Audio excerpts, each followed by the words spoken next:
Welcome to online exam warriors. Online exam warriors के इस YouTube channel पर आप सभी दोस्तों का स्वागत है। दोस्तों, बिहार दरोगा का प्रैक्टिस सेट चल रहा है, जिसका आज हम लोग समान अध्ययन प्रश्न पत्र संख्या 3 यानी कि टेस्ट नंबर 3 लेकर के हाजिर हैं। इससे पहले 2 टेस्ट हो चुका है, टेस्ट फर्स्ट और टेस्ट सेकेंड। यह टेस्ट आपको एडिटोरिया के वॉल्यूम 1 से चल रहा है, तो जो लोग इससे पहले का 2 टेस्ट नहीं देखे हैं उनको भी देख लीजिएगा और इस टेस्ट को भी आप लोग रेगुलर देखिएगा और लास्ट में अपना आंसर बताइएगा कि आप लोगों को कितना नंबर इस टेस्ट में आया है। तो चलिए स्टार्ट करते हैं। और स्टार्ट करने से पहले जो लोग अभी तक इस चैनल को आप लोग सब्सक्राइब नहीं किए हैं वो लोग सब्सक्राइब कर लीजिएगा, बेल आइकन को प्रेस कर दीजिएगा, जिससे कि जब भी हम इस पर वीडियो अपलोड करेंगे तो आपको उसका नोटिफिकेशन तुरंत मिल जाएगा। और वीडियो अच्छा लगता है तो लाइक कीजिएगा, अगर नहीं भी अच्छा लगता है तो डिसलाइक भी कीजिए, लेकिन कुछ ज़रूर कीजिएगा। और कमेंट बॉक्स में कमेंट ज़रूर कीजिएगा, अपने दोस्तों के साथ शेयर भी कीजिएगा। तो चलिए स्टार्ट करते हैं और पहला क्वेश्चन से। फर्स्ट क्वेश्चन है, बिक्री कर के स्थान पर मूल्य वृद्धि कर यानी वैट को भारत में कब लागू किया गया? तो भारत में लागू किया गया था आपको 2005 में। वैट को भारत में 1 अप्रैल 2005 को लागू किया गया और सबसे पहले वैट को लागू करने वाला पहला राज्य हरियाणा था और अंतिम राज्य उत्तर प्रदेश था। नेक्स्ट क्वेश्चन है आपका, मनरेगा योजना के अंतर्गत काम की अर्जी मिलाने पर कितने दिनों के भीतर काम देना अनिवार्य है? तो यह होगा आपको 15 दिन। 15 दिन के अंदर काम देना अनिवार्य होता है। मनरेगा की जो शुरुआत हुआ था 2006 में हुआ था। इसका पहले नाम नरेगा था, लेकिन 2009 में आकर के इसका नाम बदल करके मनरेगा कर दिया गया।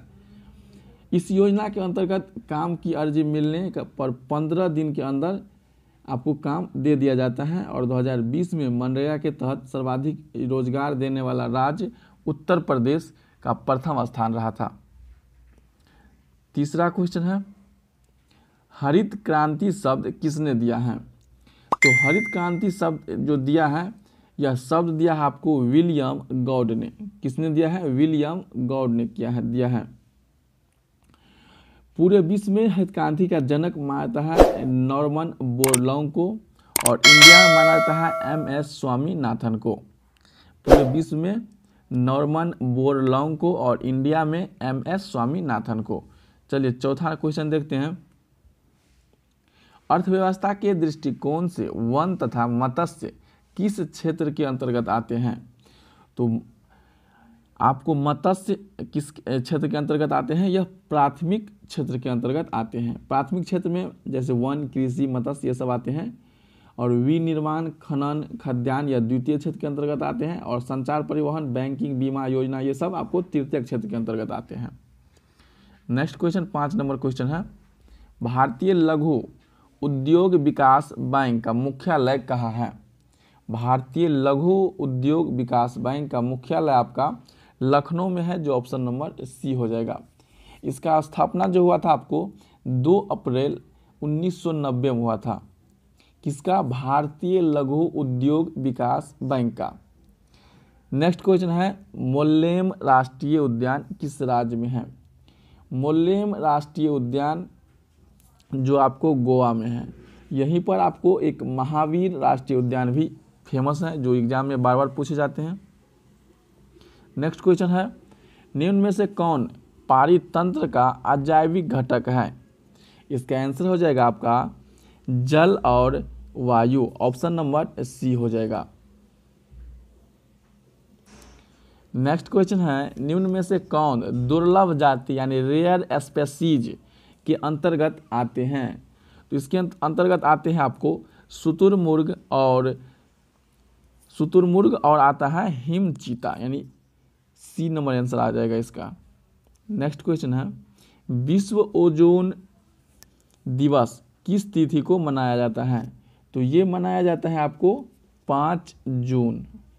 9 का आंसर हो जाएगा, सॉरी, विश्व ओजोन दिवस होता है 5 जून को नहीं हो जाएगा, आपको डी नंबर आंसर हो जाएगा 17 यानी 16 दिसंबर को विश्व ओजोन दिवस मनाया जाता है। 16 दिसंबर को, सॉरी 5 हम बोल दिए, मिस्टेक हो गया। 5 जून को जो बनाया जाता है पर्यावरण दिवस मनाया जाता है। यह शुरू किया गया था कब से? 1973 में। कब शुरू किया गया था? 1973 में यह शुरू किया गया था।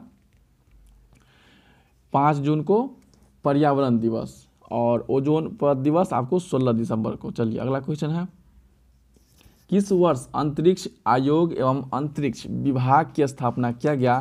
तो ये किया गया आपका ऑप्शन नंबर सी 1972 ईस्वी में। और अंतरिक्ष कार्यक्रम की जो शुरुआत जो हुआ था वो आपको 1962 में ही हो गया था। कब हो गया था? 1962 में अंतरिक्ष कार्यक्रम की शुरुआत हुआ था। और अंतरिक्ष आयोग और अंतरिक्ष विभाग की स्थापना हुआ था 1972 में। इसरो की भी स्थापना हुआ था 1969 में और इसका मुख्यालय बेंगलुरु में है। यह 1969 में इसरो का। डीएनए में पाई जाने वाली शर्करा, यह शर्करा है हेक्सोन। डीएनए में जो शर्करा पाई जाती है उसका नाम है हेक्सोन। और आरएनए में जो पाया जाता है शर्करा उसका नाम है पेंटोन्स। यह पेंटोन्स है जो आरएनए में पाया जाता है। किसमें पाया जाता है? RNA, ribonucleic acid. Deoxyribonucleic acid में हेक्सोन और आरएनए में आपको पेंटोन्स।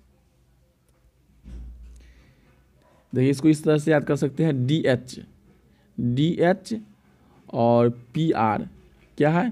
PR, DH PR. चलिए अगला क्वेश्चन है, गोल कृमि एक मानव परजीवी है जो पाया जाता है। तो यह पाया जाता है आपको क्षुद्रांत में। कहाँ पाया जाता है? यह क्षुद्रांत में। नेक्स्ट क्वेश्चन है, टिटेनस का एक कारण है। तो यह किसके कारण होता है? तो यह होता है आपको क्लॉस्ट्रीडियम के कारण। किसके कारण होता है? क्लॉस्ट्रीडियम के कारण होता है। यह क्या है? एक जीवाणु है। क्लॉस्ट्रीडियम क्या है? एक जीवाणु है। नेक्स्ट है, कौन सा विटामिन हमारे शरीर में सबसे अधिक तीव्रता से बनता है? सबसे अधिक जो तेजी से यानी कि बनता है, तो यह बनता है vitamin D. But vitamin D मिलता है कहाँ से? है तो सूर्य से आने वाली रोशनी से। कहाँ से मिलता है? सूर्य से आने वाली रोशनी से। इसका रासायनिक नाम है कैल्सीफेरॉल। बी का एस्कॉर्बिक एसिड, विटामिन ए का रेटिनॉल, रेटिनिन, या एक और इसका नाम है एक्सरोफाइटल। और विटामिन बी कोई विटामिन नहीं है, विटामिनों का समूह है जिसमें B1, B2, B3, B5, B7, B9, B12 हैं। तो चलिए अगला क्वेश्चन देखते हैं, बिना बीज के फलों को विकसित करने की विधि को क्या कहते हैं? जो बिना बीज से फलों को जो विकसित किया जाता है उस विधि को टिश्यू कल्चर कहा जाता है। क्या कहा जाता है? टिश्यू कल्चर कहा जाता है। अगला क्वेश्चन है, प्रकाश संश्लेषण के समय मुक्त होने वाली ऑक्सीजन कहाँ से आती हैं? तो ये ऑक्सीजन जो आती है वो जल से आती है। कहाँ से आती है? जल से आती है। नेक्स्ट क्वेश्चन है, पराबैंगनी क्षति से पादपों की रक्षा करने वाला वर्णक कौन सा है? वर्णक यानी पिगमेंट कौन सा है? तो इसका आंसर हो जाएगा आपको फर्ड पीत यानी जैंथोफिल है। कौन सा है? जैंथोफिल है। नेक्स्ट 18 नंबर क्वेश्चन है, कीट भक्षी पादप ऐसी मिट्टी में उगते हैं जिसकी कमी होती है। तो कीट भक्षी पादप कौन सी मिट्टी में उगती हैं? तो ये उगते हैं आपको नाइट्रोजन युक्त मिट्टी में। किस में उगते हैं? नाइट्रोजन युक्त मिट्टी में। फंगस द्वारा फैलने वाली बीमारी है। तो फंगस यानी कवक के द्वारा जो फैलने वाली बीमारी है वह है वलय कृमि, जिसे रिंग वर्म के नाम से भी जाना जाता है। Option number C. आणविक कक्षा का अभियांश किससे नियंत्रित होता है? तो ये नियंत्रित होता है आपका ऑप्शन नंबर सी, चुंबकीय क्वांटम संख्या से। किससे? चुंबकीय क्वांटम संख्या से। नेक्स्ट क्वेश्चन है 21 नंबर क्वेश्चन है, किस प्रक्रिया में इलेक्ट्रॉन का लाभ होता है? इलेक्ट्रॉन का लाभ जो होता है वह अवकरण में। अवकरण क्या करता है? इलेक्ट्रॉन को ग्रहण करता है, जबकि ऑक्सीकारक पदार्थ इलेक्ट्रॉन को त्यागता है। क्या करता है? इलेक्ट्रॉन को त्यागता है। और अवकारक क्या करता है, रिड्यूसिंग एजेंट इसे कहते हैं, इसे ऑक्सीडाइजिंग एजेंट कहते हैं। तो ये त्यागता है और ये ग्रहण करता है, तो जो ग्रहण करता है वो ऋण आवेशित होता है, इसीलिए यह इलेक्ट्रॉन को, और यह धन आवेशित होता है। चलिए नेक्स्ट क्वेश्चन है, धातुओं का गुण जिसके कारण उन्हें पीट कर शीट में परिवर्तित किया जा सकता है, तो उसे हम क्या कहते हैं, तो उसे हम कहते हैं आघात वर्णता, जिसे पीट पीट कर चादर की तरह आप बना सकते हैं, यानी कि पिघला सकते हैं, तो उसे हम कहते हैं आघात वर्णता। नेक्स्ट क्वेश्चन है 23 नंबर क्वेश्चन है, ढालवा लोहे में कार्बन का प्रतिशत कितना होता है। लोहा दो प्रकार का, ढालवा लोहा, पिटवा लोहा। ढालवा लोहा, तो इसका आंसर हो जाएगा आपका 23 का सी नंबर, 3 से 5% है। और पिटवा लोहा में होता है 0.4 से 0.08% होता है। चलिए नेक्स्ट क्वेश्चन है, गैस तापमापी या द्रव तापमापी की तुलना में ज़्यादा संवेदी होता है, क्योंकि क्वेश्चन कह रहा है कि गैस तापमापी द्रव तापमापी के तुलना में ज़्यादा संवेदनशील होता है, यह क्यों होता है, तो ये होता है आपको प्रसार गुणांक अधिक होने के कारण, इसका प्रसार गुणांक अधिक होता है, इसीलिए यह अधिक संवेदनशील होता है। नेक्स्ट क्वेश्चन है आपका 25 नंबर, 0 डिग्री यानी सेल्सियस पर जल और बर्फ क्रिस्टल समयावस्था में होते हैं। जब इस प्रणाली पर दाब का प्रयुक्त किया जाता है तब इस पर क्या प्रभाव पड़ता है, तो इस पर प्रभाव पड़ता है कोई प्रभाव परिवर्तन नहीं होता है। क्या होता है, कोई परिवर्तन नहीं होता है। निम्न में से किसका प्रयोग नोदक या रॉकेट के ईंधन के रूप में किया जाता है। नोदक या रॉकेट के ईंधन के रूप में द्रव हाइड्रोजन या द्रव ऑक्सीजन का प्रयोग किया जाता है। द्रव हाइड्रोजन और ऑक्सीजन का प्रयोग किया जाता है। ऑप्शन ए आपका राइट आंसर हो गया। न्यूक्लियर त्रिज्या को अभियुक्त करने वाला सबसे उपयुक्त यूनिट को क्या कहते हैं, तो न्यूक्लियर को जो मापता है उसे हम क्या कहते हैं, फर्मी, क्योंकि इसके सबसे पहला परमाणु भट्ठी जो तैयार किया गया था एनरिको फर्मी के द्वारा किया गया था, इसीलिए इसका जो यूनिट है फर्मी ही है। तो ऑप्शन नंबर बी हो जाएगा। कौन सी अक्रिय गैस यौगिक नहीं बनाता है, तो ये यौगिक नहीं बनाता है जीनॉन। कौन नहीं बनाता है, जीनॉन। और सबसे पहला अक्रिय गैस कौन सा अक्रिय गैस था, तो वह था हीलियम। हीलियम को सबसे पहले अक्रिय गैस के रूप में खोजा गया था। चलिए अगला क्वेश्चन है, दो निकायों के बीच ऊष्मा के प्रभाव की दिशा निर्भर करती है, तो कौन से दो निकायों के बीच ऊष्मा के प्रवाह की दिशा निर्भर करती है, तो यही निर्भर करती है उसके तापमान पर, उनके अपने तापमान पर। ऑप्शन नंबर डी हो जाएगा। नेक्स्ट क्वेश्चन है, वायु की क्षैतिज गति से होने वाले ऊष्मा के अंतरण को क्या कहते हैं, तो ऊष्मा के अंतरण को हम अभिवहन कहते हैं। क्या कहते हैं, अभिवहन कहते हैं। नेक्स्ट क्वेश्चन है, निम्न में से कौन सी प्रघटना यह निर्णय लेता है कि सहायक होती है और प्रकाश एक अनुप्रस्थ तरंग है, तो यह कहता है आपका ध्रुवीकरण। कौन कहता है, ध्रुवीकरण। नेक्स्ट क्वेश्चन है आपका कि जब किसी तालाब के शांत जल में पत्थर को फेंका जाए तो तालाब में जल के पृष्ठ पर उठने वाली लहर कैसी होती है, तो ये लहर अनुप्रस्थ और अनुदैर्ध्य दोनों के रूप में रहती हैं। तो आंसर हो जाएगा सी नंबर। नेक्स्ट क्वेश्चन है आपका, किसी असंतुलित बल द्वारा किसी पिंड में उत्पन्न त्वरण होते हैं तो वह बल के अनुक्रमानुपाती होता है, जो न्यूटन के द्वितीय नियम के अनुसार है। किसके नियम के अनुसार, द्वितीय नियम के अनुसार। विद्युत चालकता की यूनिट क्या होती है, तो ये होता है महो। विद्युत चालकता का यूनिट होता है आपका महो। नेक्स्ट क्वेश्चन आपका है 35 नंबर, टेलीफोन लाइन में बहने वाली धारा वह होता है विद्युत ऊर्जा की। कैसी होती है, विद्युत ऊर्जा की। नेक्स्ट क्वेश्चन है, किसी भौगोलिक क्षेत्र को अनुसूचित क्षेत्र घोषित करने का संवैधानिक अधिकार किसे प्राप्त है, तो यह अधिकार प्राप्त है आपको राष्ट्रपति को। किसको प्राप्त है, राष्ट्रपति को। विधान परिषद में राज्यपाल द्वारा कितने सदस्यों को मनोनीत किया जा सकता है, तो 1/6 सदस्य को मनोनीत किया जा सकता है। राज्यपाल के द्वारा 1/6 6 सदस्य को मनोनीत किया जाता है और उन व्यक्ति को मनोनीत किया जाता है जो साहित्य, कला, विज्ञान, सामाजिक सेवा में संबंध में ज्ञानी आदमी हो।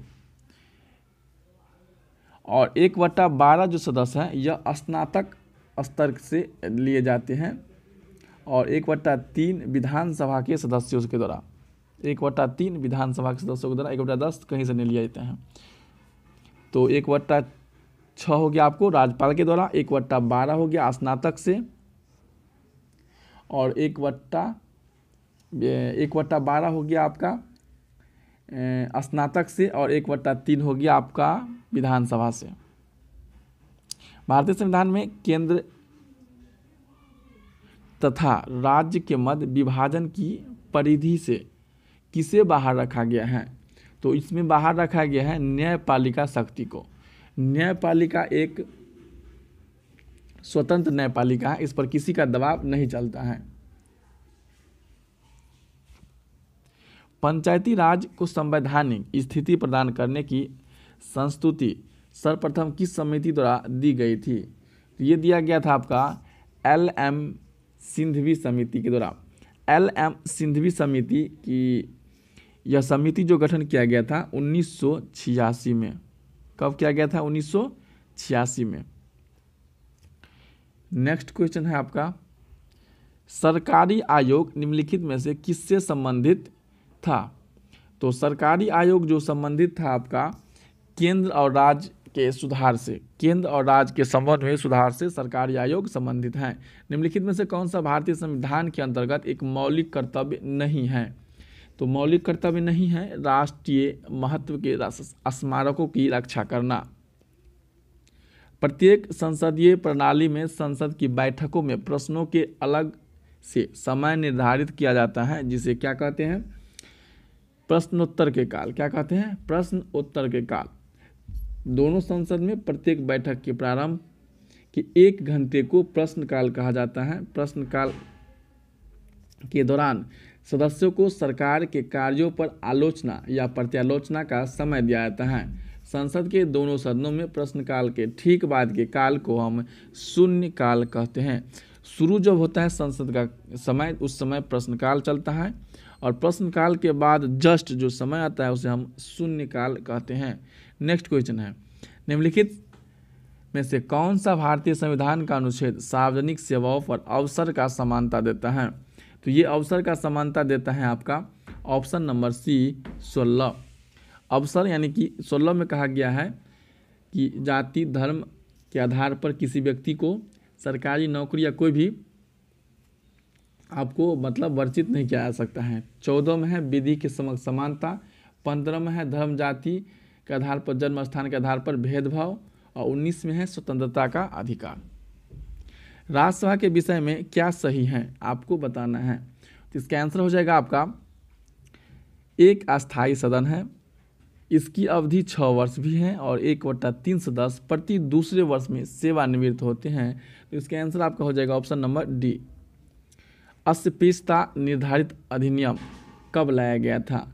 तो ये लाया गया था आपका 1955 में। अस्पृश्यता नियम 45 था। यह नियम लाया गया था कब? 1955 में। यह अस्पृश्यता मतलब कहते हैं छुआछूत, तो छुआछूत निवारण अधिनियम कब लाया गया था? 1955 में और यह आर्टिकल 17 में चर्चा किया गया है। किस संसदीय समिति का नाम आकलन समिति या अस्थायी मितव्ययता समिति कंटिन्यूअस इकोनॉमी कमिटी भी है?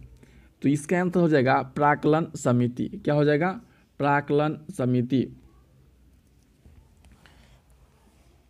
प्राक्कलन समिति में कितने सदस्य होते हैं? इसमें 30 सदस्य होते हैं और इसमें केवल लोकसभा का सदस्य होता है। प्राक्कलन समिति कहाँ का सदस्य होता है? केवल लोकसभा का सदस्य होता है और यह जिसका पार्टी रहता है उस का रिलेटेड उसका प्राक्कलन समिति रहता है। और लोक लेखा समिति में लोकसभा और राज्यसभा दोनों रहता है। इसमें 22 सदस्य होता है जिसमें 15 + 7 के अनुपात में रहता है। 15 आपका लोकसभा और 7 राज्यसभा रहता है। यह विपक्षी दल का नेता रहता है, काम करता है, विपक्षी दल के रूप में काम करता है। पर्वतीय स्लोप यानी हिल स्लोप पर मृदा अपरदन को किस प्रकार नियंत्रित किया जा सकता है? तो ये किया जा सकता है समोच्चीय रेखीय जुताई के द्वारा। ऑप्शन नंबर डी हो जाएगा। निम्नलिखित में से किस वैज्ञानिक ने यह बताया कि सूर्य के चारों ओर प्रत्येक नक्षत्र का मार्ग दीर्घवृत्ताकार है? तो 48 का आंसर हो जाएगा ऑप्शन नंबर सी, केपलर। हम सदैव चंद्रमा के एक ही पृष्ठ को देखते हैं, क्यों नहीं देखते हैं? तो यह पृथ्वी के चक्कर लगाने और अपनी धुरी घूमने में एक समान समय लगाता है, इसीलिए हम इसे नहीं देख पाते हैं। भूमध्य रेखा निम्नलिखित में से किस देश से होकर नहीं गुजरती है? तो भूमध्य रेखा किस देश से होकर नहीं गुजरती है? आपको इसके लिए पहले ये जानना पड़ेगा कि भूमध्य रेखा किन किन देशों से होकर गुजरती है। तो भूमध्य रेखा जो आपको है कांगो, किससे गुजरती है? Congo, Kenya, Indonesia, Brazil, Somalia, Colombia तथा मालदीव। तो इतने देशों से होकर के भूमध्य रेखा गुजरती है। कौन कौन सा देश है? क for Congo, K for Kenya, I for Indonesia, B for Brazil, S for Somalia, K for Colombia, M for Maldives. तो इसमें से देखिए कौन नहीं है, होकर नहीं गुजरती हैं। इसमें इंडोनेशिया है, केनिया है, ब्राज़ील है, लेकिन मैक्सिको नहीं है। तो क्या क्या है एक बार और पढ़ लीजिए। Congo, Kenya, Indonesia, KKI, BSKM। तो Congo, Kenya, Indonesia, Brazil, Somalia और ये हो गया आपका के से कोलंबिया और एम से मालदीव। तो ऑप्शन नंबर इसका ए हो जाएगा। तो याद कीजिए एक बार फिर से, Congo, Kenya, Indonesia, Brazil, Somalia और मालदीव।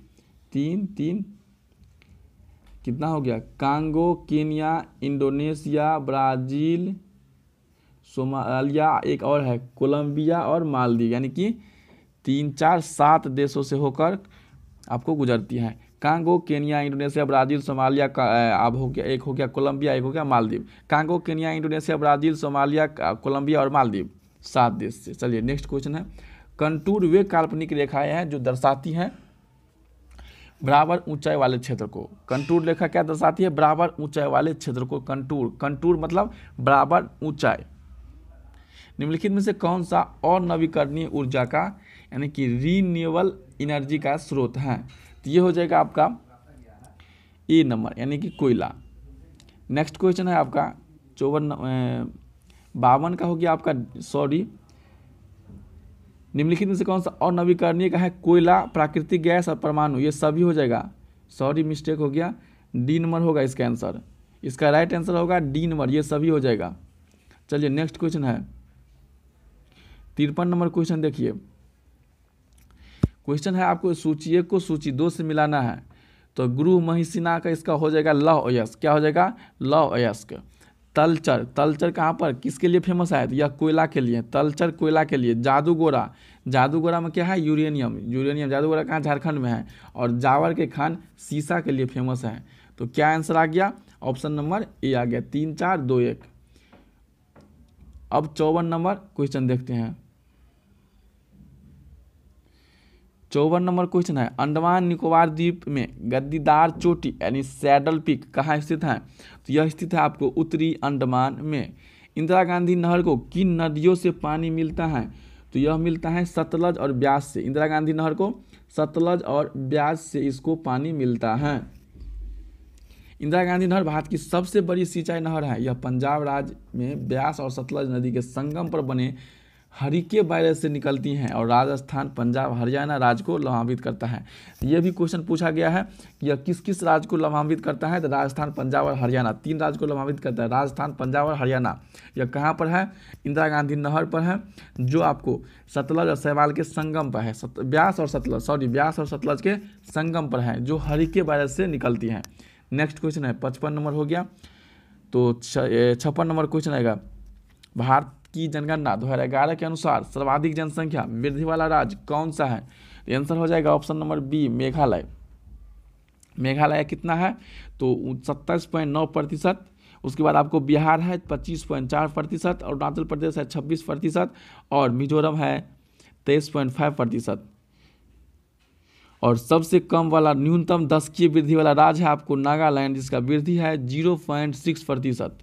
चलिए नेक्स्ट क्वेश्चन है, प्रसिद्ध दर्शन द्वैतावाद द्वैतवाद के प्रतिपादक कौन थे? तो ये थे आपको निम्बकाचार्य। कौन थे? निम्बकाचार्य। द्वैतवाद। और देखिए शंकराचार्य थे अद्वैतवाद, केवल अद्वैतवाद। शंकराचार्य अद्वैत, यानी में और लगल है अद्वैत। और माधवाचार्य द्वैतवाद, वल्लभाचार्य शुद्धाद्वैतवाद, निम्बकाचार्य द्वैतवाद। तो चलिए नेक्स्ट क्वेश्चन है 58 नंबर, वह भारत शासक कौन था जिसने भूमि को नापकर लगान वसूलना प्रारंभ किए थे? अलाउद्दीन खिलजी। इन्होंने जमीन को नापी करा करके भूमि कर को वसूलना आरंभ किए थे। और पैदावार का 1/2 भाग था, वह लगान को गल्ले के रूप में लेता था। नेक्स्ट क्वेश्चन है, सल्तनत युग का अकबर किसे कहा जाता है? तो सल्तनत युग का अकबर फिरोज शाह तुगलक को कहा जाता है। 1351 ईस्वी में दिल्ली सल्तनत का सुल्तान बना और यह मोहम्मद बिन तुगलक का चचेरा भाई था, यानी MBT। विजयनगर साम्राज्य में व्यापारियों के प्रमुख समुदाय को क्या कहा जाता है? तो कहा जाता है सेट्टी। व्यापारियों का जो समुदाय था, यानी कि एक कम्युनिटी बनाया गया था, उसको हम विजयनगर साम्राज्य में कहते थे।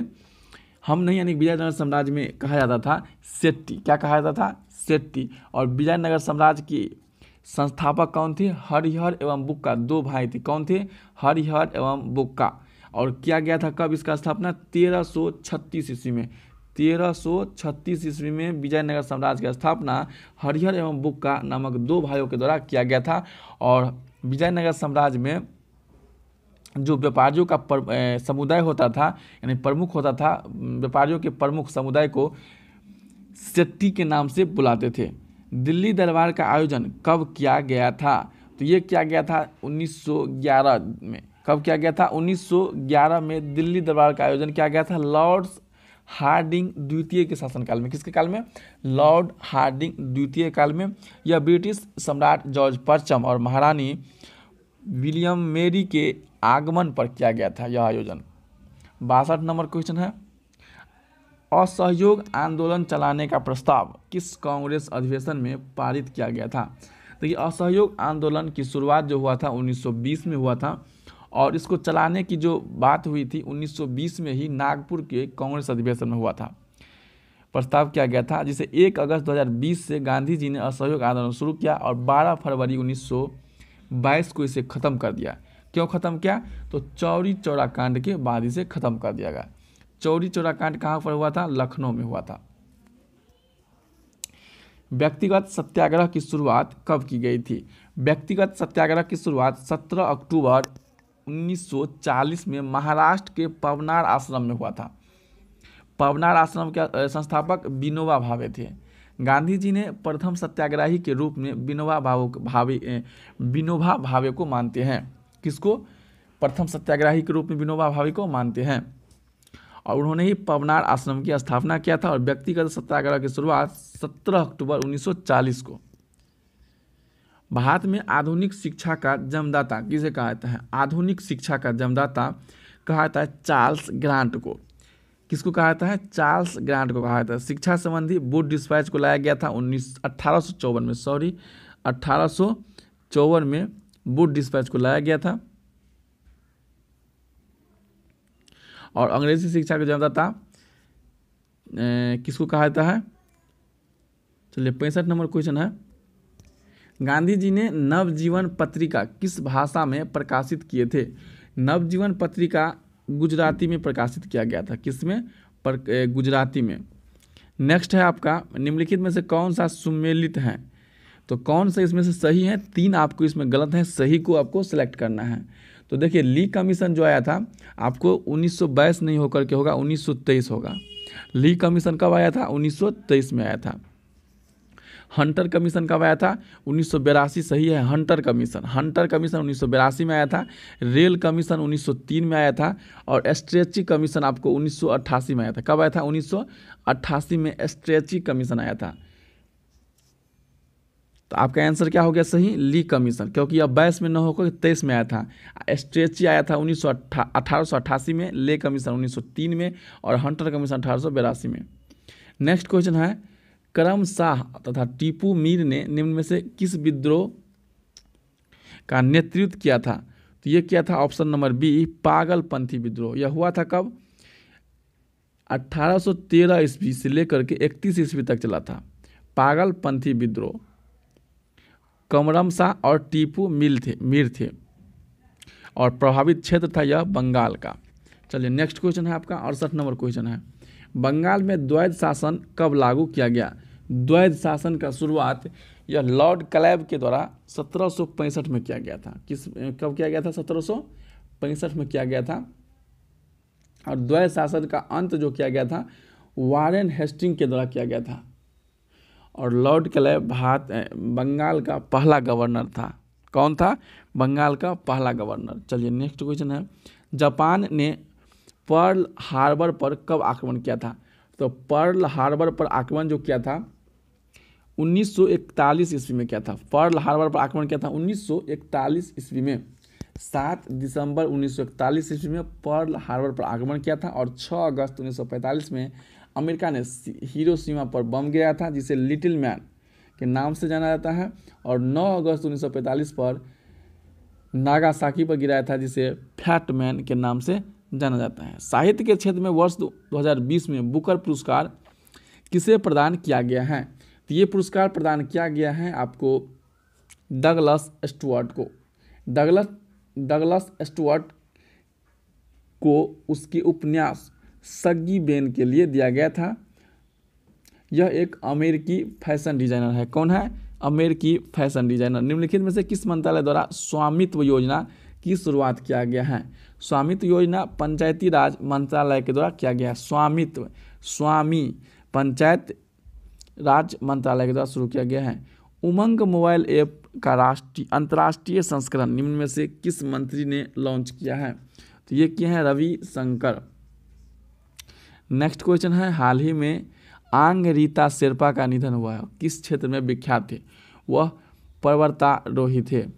भारतीय सेना और महाराष्ट्र पुलिस ने लुल्लर नगर में किस नाम से आतंकवाद विरोधी अभ्यास का आयोजन किया है? तो सुरक्षा कवच के नाम से शुरू किया भारतीय सेना और महाराष्ट्र पुलिस के द्वारा। क्या नाम है? सुरक्षा कवच। भारत के किस राज्य में छात्रों को एस्कूट ने किस वितरित करने के लिए जगन्नाथ विद्या कनुका योजना की शुरुआत किया है?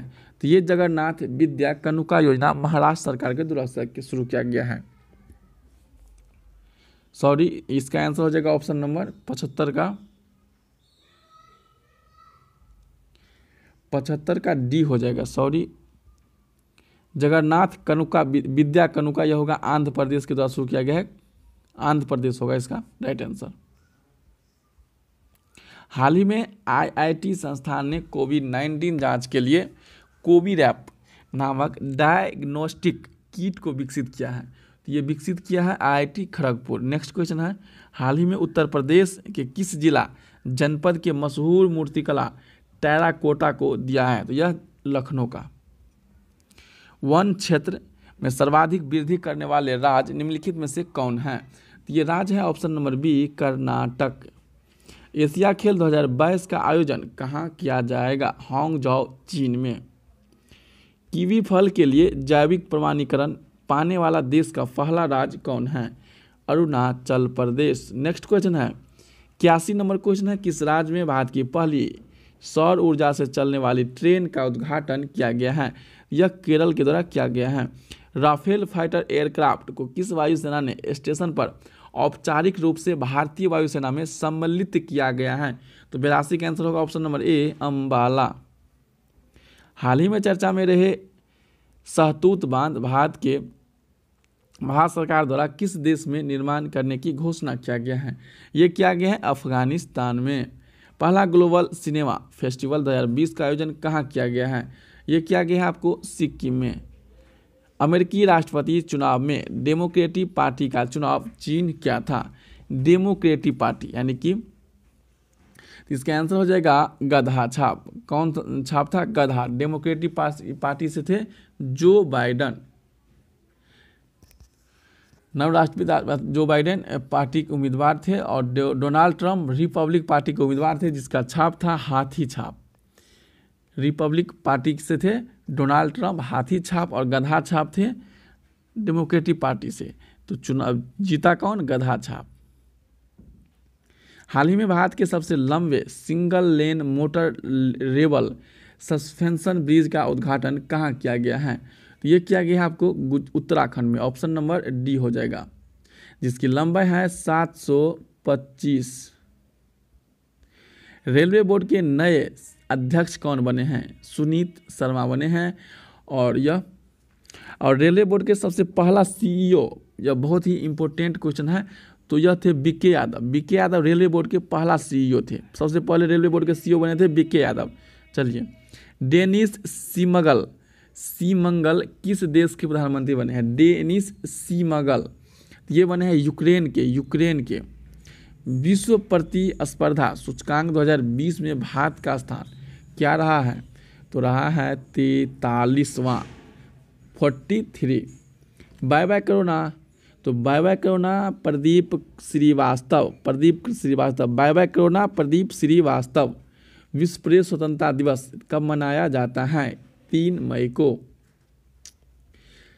17वीं बिहार विधानसभा के प्रोटेम स्पीकर कौन नियुक्त हुए थे? तो यह नियुक्त हुए थे आपको option number B, Jitan Ram Manjhi. देखिए, प्रोटेम स्पीकर होता है कि जैसे चुनाव हो चुका है, लेकिन जब तक स्पीकर का चुनाव नहीं हुआ है तब तक राज्यपाल के द्वारा जो प्रोटेम स्पीकर की नियुक्ति होता है, तो वो तब तक रहता है जब तक कि स्पीकर का नियुक्ति चुनाव नहीं होता है। जब स्पीकर बन जाते हैं तो फिर उसको हट जाता है। और विजय कुमार सिन्हा स्पीकर बने हैं, अध्यक्ष बने हैं विधानसभा के। स्वास्थ्य और चिकित्सा के क्षेत्र में सहयोग के लिए भारत ने किस देश के साथ समझौता किया है? तो ये किया है आपको कंबोडिया के साथ।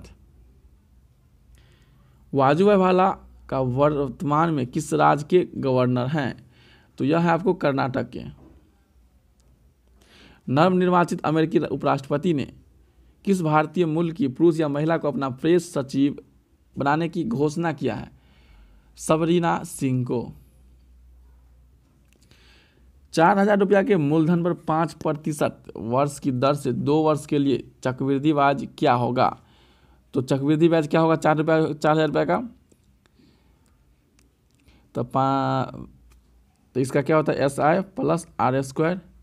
5 दूना 10.25 गुने 40 से गुना कर दीजिए, जितना होता है 10.25 गुने 40 गुना कर दीजिए, जितना आ गया आपको उतना आंसर हो गया। तो कितना रहा है? 96 का बी नंबर। देखिए, हम मैथ का सोल्यूशन नहीं करेंगे, वैसे बता दिए। इसका आंसर होगा ऑप्शन नंबर बी नंबर, 10 रुपया। नेक्स्ट क्वेश्चन है, किसी वस्तु का विक्रय मूल्य उसके क्रय मूल्य का इतना गुना है तो उस पर लाभ कितना प्रतिशत का होगा? तो इसका आंसर हो जाएगा 97 का ऑप्शन नंबर सी, 60%। एक बल्लेबाज 19वीं पारी में 78 रन बनाता है, उसका औसत रन 2 कम जाता है, तो 19वीं पारी में के बाद का औसत रन क्या होगा? तो इसका आंसर हो जाएगा ऑप्शन नंबर बी, 114। 3 व्यक्ति साझेदारी में 600 रुपया, 800 रुपया, 1000 रुपया लगाते हैं। यदि 480 रुपया का मुनाफा होता है तो पहले व्यक्ति को कितना मिलेगा? यानी कि जो व्यक्ति 600 रुपया लगाया है उसका हिस्सेदारी कितना होगा उसमें? तो देखिए, 99 का आंसर होगा ऑप्शन नंबर डी, 120 रुपया का। 100 नंबर क्वेश्चन है, समीकरण है इतना इतना को मूल क्रम से अल्फा बीटा है, तो alpha plus beta plus alpha plus का मान। तो आपको पहले अल्फा बीटा का मान निकालना है, फिर अल्फा बीटा का मान पुट करके आंसर आपको आ जाएगा। तो इसका आंसर हो जाएगा ऑप्शन नंबर सी नंबर। तो दोस्तों, वीडियो कैसा लगा है? वीडियो अगर अच्छा लगा है तो लाइक कीजिएगा, शेयर कीजिएगा अपने दोस्तों के साथ, और अभी तक चैनल को सब्सक्राइब नहीं किए हैं तो सब्सक्राइब कर लीजिए, बेल आइकन को प्रेस कर दीजिए। और जो लोग को इस बिहार दरोगा 2446 पोस्ट में नहीं हुआ, वो लोग जमकर तैयारी कीजिए और फुल रिवीजन के साथ आप लोग तैयारी कीजिए, जो कि 2213 पोस्ट में आपका सिलेक्शन हो जाए। तो चलिए, आज की वीडियो के लिए यहीं पर समाप्ति करते हैं और फिर मिलते हैं किसी अगले वीडियो को लेकर के। Thank you.